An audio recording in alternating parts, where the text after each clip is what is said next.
For whatever reason, you guys, I keep getting advertisements on Facebook for how I was reincarnated as a slime, so I just, I decided to bite the bullet and just watch it. I went to Funimation to go ahead and watch the show, and I was surprised to find out the show is actually very popular, and after watching this show, I'm actually very confused why. My problem is this show gives me very little reason to actually get emotionally invested in anything. The characters, the plot, the villain, no emotional investment whatsoever, but I'll go ahead and explain that later. Let's go ahead and move on to the plot. The show's about a 37-year-old dude named Saitaro. I don't know how to pronounce it, I'm not Japanese. But anyway, Saitaro gets stabbed by some random dude out in the street, and he dies. And then he gets reincarnated as a slime. You see where the title comes from. For those of you who aren't video game experts, slimes are kind of like common low-level enemies in RPG video games. And depending on the genre, slimes do different things, and they always have like a unique ability. For example, in The Legend of Zelda, slimes can go ahead and remove armor and weapons.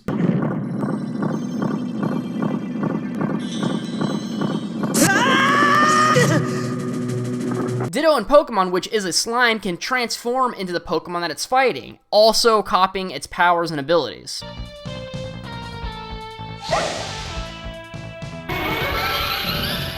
Supposedly there are slimes in Minecraft where there's like elemental-based slimes like fire, earth, water, air, kind of like the avatar of slimes, I guess you could say. The thing is, though, is that they're low-leveled monsters, and because their intelligence is lacking, they're basically like jellyfish. They can't use those powers to their advantage. They're just kind of like little gooey creatures that kind of just walk around. They don't do anything. They don't think for themselves. They're not very sentient. So when Saitaro gets reincarnated as a slime, for whatever reason, he has all his memories and intelligence. He's not just like a normal slime. He can utilize their abilities, but he has all the mental capacity as a human. Saitaro ends up meeting this legendary dragon in this cave, and they become friends. The problem is that the dragon is sealed away. I guess some sort of magic barrier is keeping him inside. He can't escape. He's just stuck there, and he's basically just waiting his days out to die. The Great Storm Dragon ends up giving him a new name named Rimuru, which I like that name way better than the other name that I was just mentioning. So they end up making a deal. The Great Storm Dragon allows Rimuru to absorb him, because that's what slimes do, they absorb things. And the reason that he allows him to absorb him is that because he's trapped in this magical seal, there's no way to get outside this cave. But he's allowed to go ahead and hang out with Rimuru as long as he's inside him. So he says, hey, until we find some sort of magical release for this barrier, I'll just hang out with you inside you.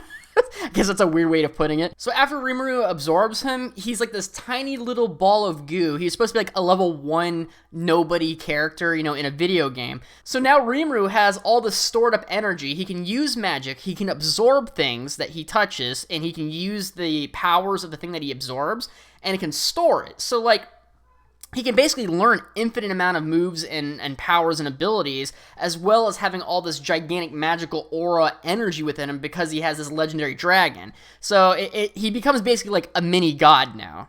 Yeah, I know. You're probably thinking, Zach, why did you spoil so much of the plot? Like, let me just watch the show. Don't spoil the whole show for me. No, I got you. And I can reassure you that I barely spoiled anything. This happens in like an episode and a half. I spoiled like one episode for you, okay? The rest of the show has almost nothing to do with what I'm talking about right now. I can kind of sum up the show in 2 words after the first couple episodes, and it's basically Civilization 5.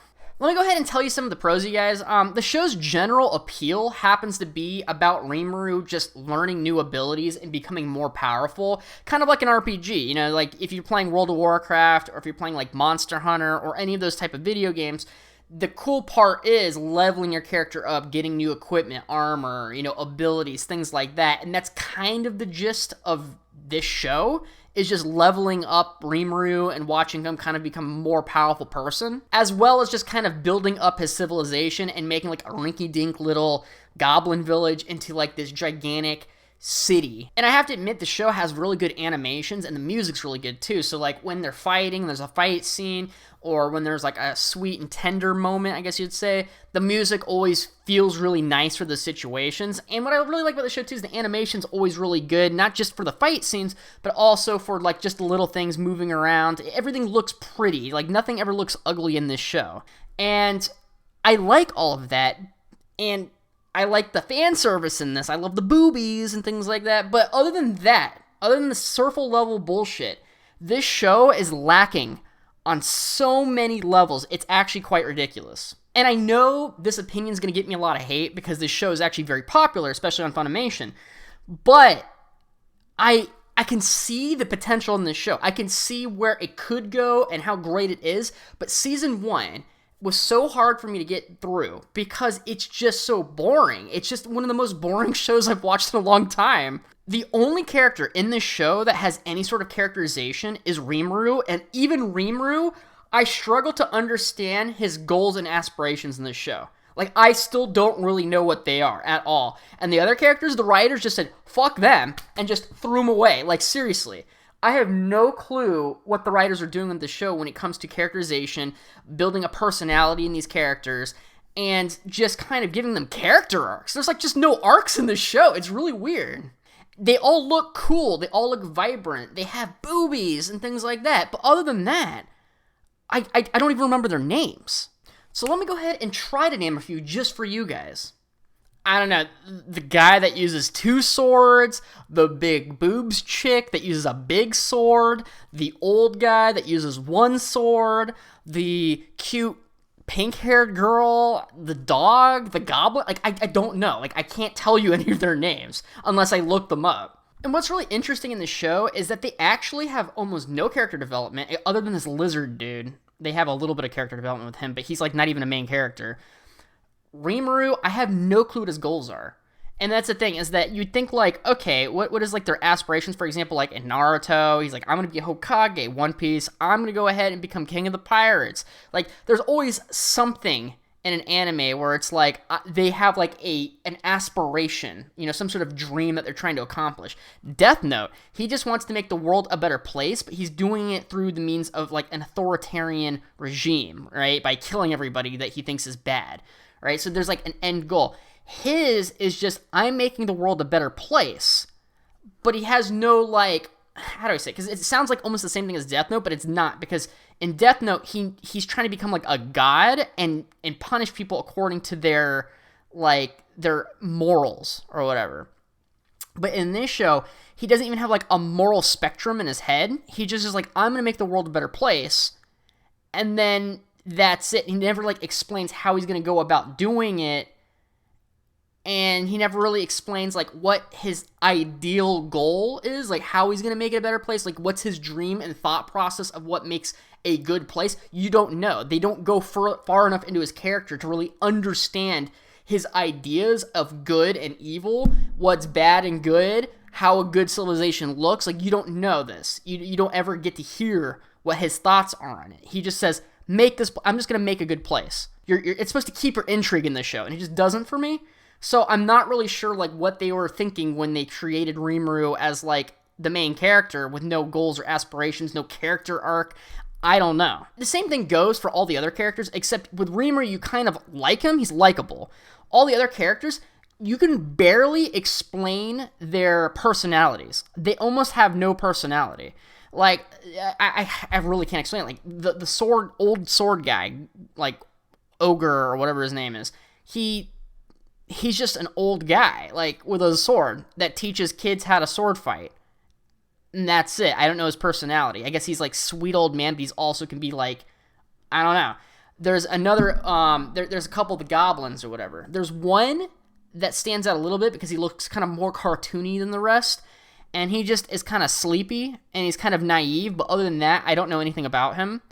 The goblin leader, he's the leader of the goblins. That's all I can say about him. It's hard for me to even go into detail on any of these characters, because they lack so much characterization and personality that they just are almost like just NPCs in a video game that you would, like, meet without a name. You know what I mean? It's hard to explain them because they're so bland and, like, just milk toast. It's really, really strange in this show. Now, there are a couple of characters, like there's this one demon chick that you end up meeting a little later that has pink hair, and she's like the, kind of like the more revealing of the characters or whatever. She has more characterization, and she's just more of like a colorful character, you know, when it comes to personality and stuff like that. She's just kind of like the cutesy chick that, gets angry and then smacks people and they make her mad sort of deal. And that's kind of all I can really say about her character. But everyone else, I have no clue. I couldn't tell you. The other thing is, too, is that, in animes, especially an anime like this, some of the big highlights of the show are the battles because the animations look so good. The problem is that there's no tension in any of the battles because, number one, they don't really have a main villain in this show. There's no main villain. Like, there was a couple of villains I was thinking, like, they kind of just rehash and make a new villain, like, every couple episodes. And it makes it so that, number one, they kind of have to do that because there's not a real specific goal for Rimuru. Because normally what a villain does is for whatever reason, the villain is in the way of the main character's goals. It's kind of like they're the ones that are supposed to kind of stop them and be the barrier from them and their dreams. But because Rimuru has such a general, like, just really milquetoast dream, there's no villain there to back up and be like, hey, you can't make a place good. You know what I mean? It doesn't make any sense. So the villains are just lacking in this show. There are villains, but there's no tension. I have no clue what their goals are and aspirations. I have no clue because they're just there to just be bad for the plot, for someone to fight them. That's about it. So when that happens, I'm just kind of like, oh, there's a new bad guy for Rimuru to fight or whatever. The other thing, too, in the show is Rimuru is just so much more, like, astronomically powerful than all the other characters in this show that it's hard to feel like he's going to lose. You know what I mean? First thing, you want to feel like the main character has some sort of, like, big obstacle that he has to overcome, and you don't really feel that in Reincarnated as a Slime. The other thing is, too, is that Rimuru never, like, seems to be afraid when he's fighting anybody. And it's because he knows that he's more powerful than them. He just knows it. He never feels like he's in some sort of dire situation.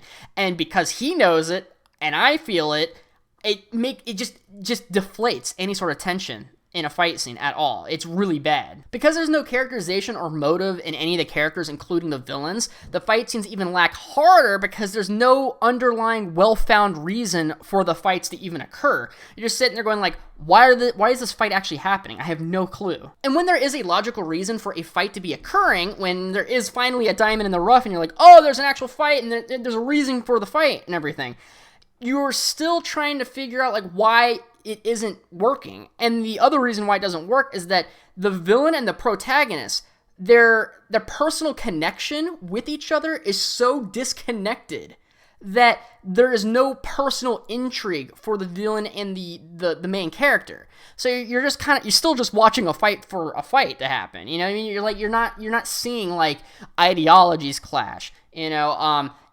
personal vendettas against each other. There's none of that. It's very disconnected from the main character and the villain. It's really weird. So really the only intrigue into the show is to watch Rimuru level up his society and his stats.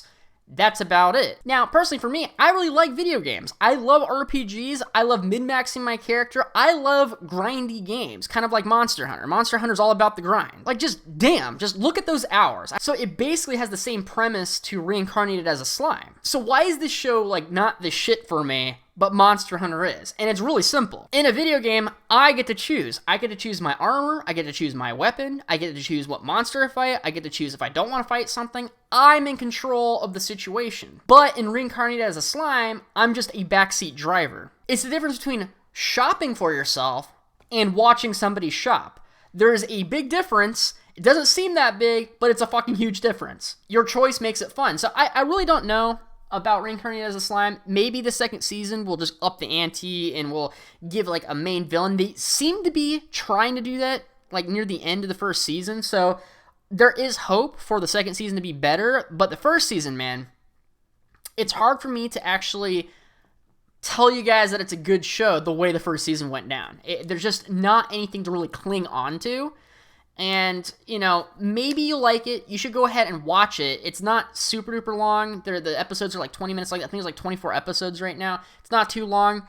But personally for me, I don't like wasting time on a show that really has no character arcs, no character development. There's no story arcs. Like, there's almost no story arc right now. Like, I don't even see like a call to action in the show. It's just supposed to be like the first thing when it comes to a story arc. So it's really weird. I don't like the show. If I was giving it a rating just for the first season, it would be like a D+. And the only reason I'm giving it anything other than an F is because it looks pretty, the music's really good, and the fight scenes look cool. And I like that. So thank you guys so much for watching. Please do all that YouTube business.